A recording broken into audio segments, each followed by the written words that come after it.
తోటే ఉన్నారనుకుంటున్నారా?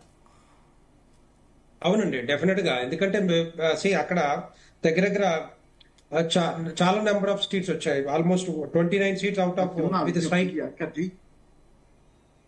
Strike rate of 68% అక్కడ వచ్చింది. కాబట్టి అంటే జమ్మూలో అక్కడ జమ్మూ కాశ్మీర్ ప్రజలంతా, జమ్మూ ప్రజలంతా కూడా భారతీయ జనతా పార్టీ డెవలప్మెంట్ సంక్షేమాన్ని ఆదరిస్తున్నారు. 370 ఆర్టికల్ రద్దయిన తర్వాత చాలా మంది ఏంటంటే, ఇగో ఇలా ఉండాలి డెవలప్మెంట్, ఇక్కడ ఇట్లా ఉంటేనే రేపొద్దున మేము అందరం బాగుపడుతున్న ఒక ఆలోచనతోటి కన్సాలిడేటెడ్ గా భారతీయ జనతా పార్టీని ఆదరిస్తారు. ఫ్యూచర్ లో కూడా డెఫినెట్ గా ముందుకు వెళ్లే అవకాశాలు ఉంటాయి.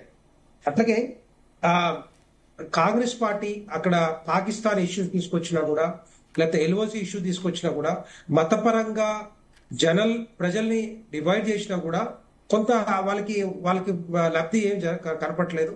కాశ్మీర్ లో చాలా వరకు ముస్లిం కమ్యూనిటీ ఉంటది కాబట్టి ఆ ఎన్సీ కానీ, లేకపోతే ఏది నేషనల్ కాన్ఫరెన్స్ కానీ, లేకపోతే కాంగ్రెస్ పార్టీకి అన్ని సీట్లు వచ్చాయి. లేకపోతే వేరే దగ్గర వచ్చే అవకాశాలు లేవు. అక్కడ వచ్చింది కాబట్టి మరి జమ్మూ కాశ్మీర్ లో ఇప్పుడు నేషనల్ కాన్ఫరెన్స్ గెలుస్తా ఉంది.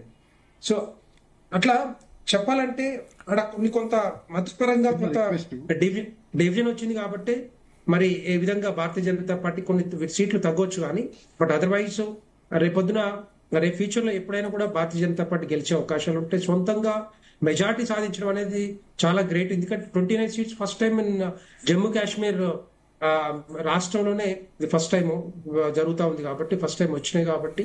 సో మీరు దానికి 370 ఆర్టికల్ రద్దుకి కూడా ఒక సపోర్ట్ లాగానే ఇది కనపడతా ఉంది. అది డెఫినెట్ గా వాళ్ళు కూడా ఇప్పుడు మిగతా పార్టీలు కూడా, అపోజిషన్ పార్టీస్ ఏదైతే నేషనల్ కాన్ఫరెన్స్ కానీ, కాంగ్రెస్ పార్టీ కానీ, మిగతా వాళ్ళందరూ కూడా డెఫినెట్ గా స్వాగతించాల్సింది. ఎందుకంటే వాళ్ళకి తక్కువ వస్తున్నాయి. ఇప్పుడు పీడీపీ పార్టీ ఉంది, వాళ్ళకి వచ్చిన సీట్లు చాలా చాలా తక్కువ. అప్పుడు 370 ఆర్టికల్ కూడా అపోజ్ చేశారు. సో అలాంటిది జమ్మూ కాశ్మీర్ డెవలప్మెంట్ లో అన్ని పార్టీలు ముందుకొచ్చి స్వాగతిస్తేనే రేపొద్దున మరి జమ్మూ కాశ్మీర్ అభివృద్ధి జరిగే అవకాశాలు ఉంటాయి. ఈ స్వార్థ రాజకీయ ప్రయోజనాల కోసం మరి వాడుకుంటే మాత్రం ఎట్టి పరిస్థితుల్లో ఒప్పుకునే పరిస్థితి ఉండదు. రైట్. దిలీప్ కుమార్